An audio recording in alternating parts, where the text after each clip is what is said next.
Hello दोस्तों, नमस्कार। DK Jaunpuriya में आप सभी का स्वागत है। आज हम लेके आए हैं कि उत्तर प्रदेश में कंपनियों का जाल बिछाया जा रहा है। आइए जानते हैं कहां पर जाल बिछाया जा रहा है कंपनियों का। गंगा एक्सप्रेसवे के किनारे मेरठ से प्रयागराज तक बन रहा है। इस एक्सप्रेसवे के किनारे मेरठ समेत 11 जिलों में औद्योगिक क्षेत्र विकसित किए जा रहे हैं। इनमें से निवेश के लिए रुचि दिखाने में टॉप पर मेरठ है, दूसरे स्थान पर हापुड़ है। बहरहाल सभी कंपनियों की शासन स्तर से वार्ता चल रही है। जिला अधिकारी विजय कुमार सिंह का कहना है कि विजरौली औद्योगिक क्षेत्र में बड़े स्तर पर निवेश करने का प्रयास कर रहा है। सरकार चाहती है कि मेरठ के आसपास के जिलों की अर्थव्यवस्था को गति देने के लिए किसी बड़ी कंपनी के प्लांट स्थापित कराए जा सकते हैं। इससे रोजगार मिलेगा और छोटी यूनिटों भी खुल सकेगी। कंपनियों को भूमि का निरीक्षण कराया जा रहा है, जिनकी शासन स्तर से वार्ता चल रही है। अकाउंट सोर्स सेवा निगम को कैबिनेट की मंजूरी। मुख्यमंत्री योगी आदित्यनाथ की अध्यक्षता में हुई कैबिनेट बैठक में अकाउंट सोर्स सेवा निगम के गठन को स्वीकृति मिल चुकी गई है। इस निगम के माध्यम से 92 से अधिक विभागों और विभिन्न स्थानों में संविदा कर्मचारियों को नैतिकता होगी। और अब तक कर्मचारियों को निजी एजेंसियों के भरोसे रहते थे, लेकिन निगम बनाने के बाद इनकी नियुक्ति और सेवाओं पर पूरी निगरानी सीधे सरकार की रहेगी।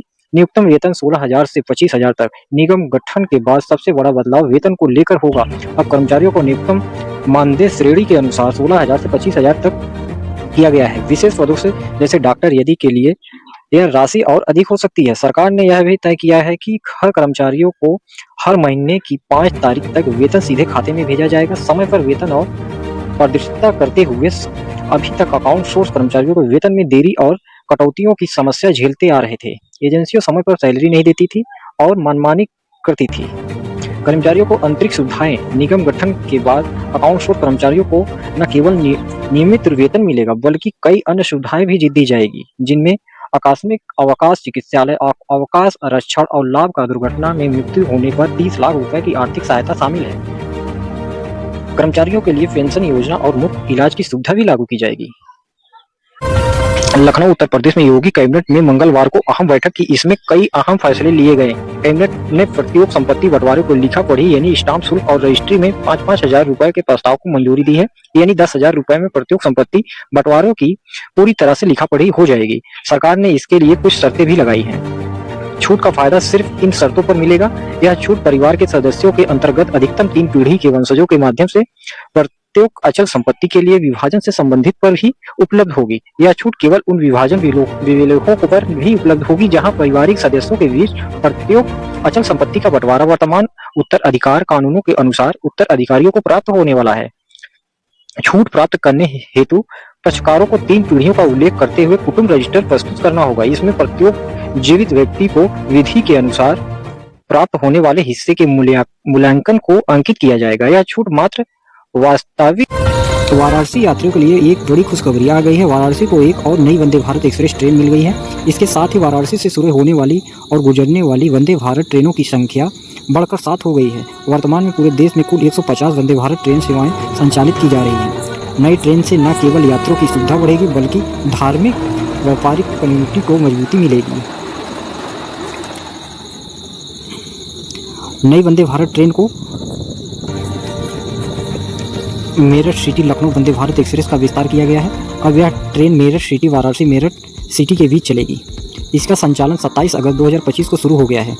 रूट, स्टॉपेज और ट्रैवल टाइम। यह ट्रेन 783 किलोमीटर की दूरी तय करेगी और कुल 11 घंटे 50 मिनट में अपने गंतव्य तक पहुंचेगी। यात्रा मार्ग में यह ट्रेन अयोध्या धाम जंक्शन से होकर गुजरेगी। ट्रेन स्टॉपेज और टाइमिंग। मेरठ वाराणसी वंदे भारत एक्सप्रेस का सफर 5 प्रमुख स्टेशनों पर ठहराव के साथ होगा। स्टेशन है हापुड़, मुरादाबाद, बरेली, लखनऊ, NR, अयोध्या धाम जंक्शन। यूपी की एक और रोड बनेगी, हाईवे। प्रयागराज से मिर्जापुर तक फर्राटेदार सफर खत्म होगा। जाम का झाम खत्म। प्रयागराज से मिर्जापुर तक का सफर फर्राटेदार होने वाला है। लोगों को जाम के झाम से छुटकारा मिलेगा, साथ ही सफर भी आरामदायक और सुविधाजनक होगा। मिर्जापुर रोड को 4 लेन किया जाएगा। आइए जानते हैं इस प्रोजेक्ट से जुड़ी अपडेट। ट्रैफिक लोड बढ़ने की वजह से प्रयागराज मिर्जापुर रोड पर जाम की समस्या बढ़ी है। इससे छुटकारा दिलवाने के लिए इस सड़क को हाईवे बनाने की परियोजना है। इसका प्रस्ताव भी रखा जा चुका है। सब कुछ ठीक रहा तो जल्द ही लोगों का सफर आसान बन जाएगा। बता दें कि प्रयागराज से मिर्जापुर की दूरी करीब 90 किलोमीटर है। इस सड़क का 22 किलोमीटर हिस्सा अलग अलग जगहों पर पहले से 4 लेन है। अब 58 किलोमीटर हिस्से को भी चौड़ीकरण किए जाने की तैयारी है।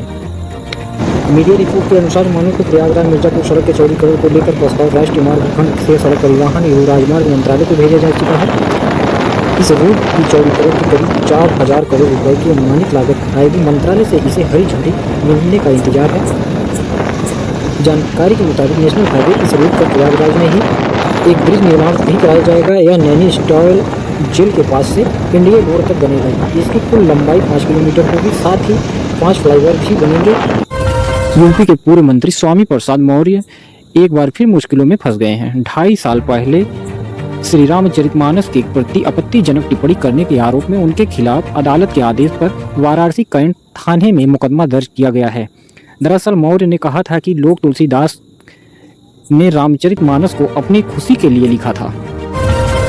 यूपी सरकार का नया फैसला राशन कार्ड धारकों के लिए, जाने क्या है पूरा अपडेट। यूपी में राज्य सरकार ने सभी राशन धारकों को अब ई-केवाईसी बायोमेट्रिक सत्यापन करवाना अनिवार्य रूप से महत्व दे दिया है। खाद्य और रसाद विभाग ने अब स्पष्ट कर दिया है कि यदि 31 अगस्त तक केवाईसी पूरी नहीं कराई गई है तो 1 सितंबर से अगले 3 महीने तक राशन वितरण अस्थायी रूप से रोक दिया जाएगा। यूपी में एक जमीन के फर्जीवाड़े में फंसे एसडीएम और तहसीलदार कोर्ट के आदेश पर 17 लोगों के खिलाफ दर्ज हुआ मुकदमा। पीड़िता का डीजीएम कोर्ट में प्रार्थना पत्र प्रस्तुत किया था। कोर्ट के आदेश पर तत्कालीन एसडीएम तहसीलदार लेखपाल सहित 17 लोगों के विरुद्ध मुकदमा पंजीकृत हुआ। मेरठ में जवान से मारपीट कांड, टोल कंपनी ने 180 लोगों पर ठोका मुकदमा। भड़के लोगों ने की थी तोड़फोड़। मेरठ कर्नल हाईवे पर भूरी टोल प्लाजा पर सेना के जवान से मारपीट के बाद ग्रामीणों ने जमकर हंगामा किया था, जिससे टोल प्लाजा को अगस्त महीना बीतने के बाद भी राशन वितरण नहीं हुआ। बरेली जिले में अगस्त महीना बीत गया लेकिन लाभार्थियों को सरकारी राशन नहीं मिला। अब विभाग के अफसर सितंबर महीने में राशन वितरण की बात कर रहे हैं। बरेली में अगस्त महीना बीतने के बाद भी लाभार्थियों को राशन का एक दाना नसीब नहीं हुआ। गल्ले के इंतजार में थक कर लाभार्थी कोटेदार के पास पहुंचे तो वहां भी कोई संतोषजनक जवाब न मिलने पर मायूस होकर लौट रहे हैं। अफसर सितंबर में राशन वितरण की बात कर रहे हैं। सामान्य तौर पर प्रति महीना 5 से 20 तारीख तक राशन वितरण किया जाता है। अगस्त महीने की 5 तारीख गुजर गई लेकिन राशन कोटे की दुकान तक नहीं पहुंचा। इंतजार करते हुए जब 20 अगस्त का दिन भी बीत गया तो राशन कार्ड धारक कोटेदारों के चक्कर काटने लगे। इधर दुकान पर ताला देख पारा चढ़ता रहा। बीते 10 दिनों से बड़ी तादाद में लोग जिला पूर्ति अधिकारी और पूर्ति निरीक्षक को कॉल कर राशन न मिलने पर आपत्ति जता रहे हैं। शनिवार को पुराना शहर के 2 कोटेदारों के यहाँ लाभार्थी पहुंचे। वहां ताला देखकर बिफर पड़े और पूर्ति निरीक्षक से कार्रवाई की मांग की। दिल्ली रोड से हापुड़ रोड तक बनेगा नया बाईपास। सिंगल को चौड़ा कर बनाएगी 2 लेन। मेरठ में दिल्ली रोड को हापुड़ मार्ग से जोड़ने के लिए एक नया बाईपास बनेगा। यह लखनऊ आईएएस पीसीएस की तैयारी कर रहे युवाओं को मेंटर बनाने का मौका मिलेगा। फ्री घर, भोजन और लाइब्रेरी की सुविधा। उत्तर प्रदेश के समाज कल्याण विभाग ने लखनऊ के आदर्श पूर्व परीक्षा केंद्र में आईएएस पीसीएस तैयारी के लिए मेंटर्स की भर्ती शुरू की है। यूपीएससी यूपीपीएससी मुख्य परीक्षा पास उम्मीदवार के प्रतिभाशाली छात्र 7 सितंबर 2025 तक आवेदन कर सकते हैं। मेंटर्स को मुफ्त आवास, भोजन और 500 रुपए प्रति छात्र मानदेय मिलेगा। रेल लाइन दूसरे चरण के 6 गांवों में भूमि अधिग्रहण के लिए गजट जारी। महाराजगंज घुघौली में से महाराजगंज वाय आनंद नगर तक प्रस्तावित नई रेल लाइन को निर्माण के लिए भूमि अधिग्रहण की प्रक्रिया तेजी से चल रही है।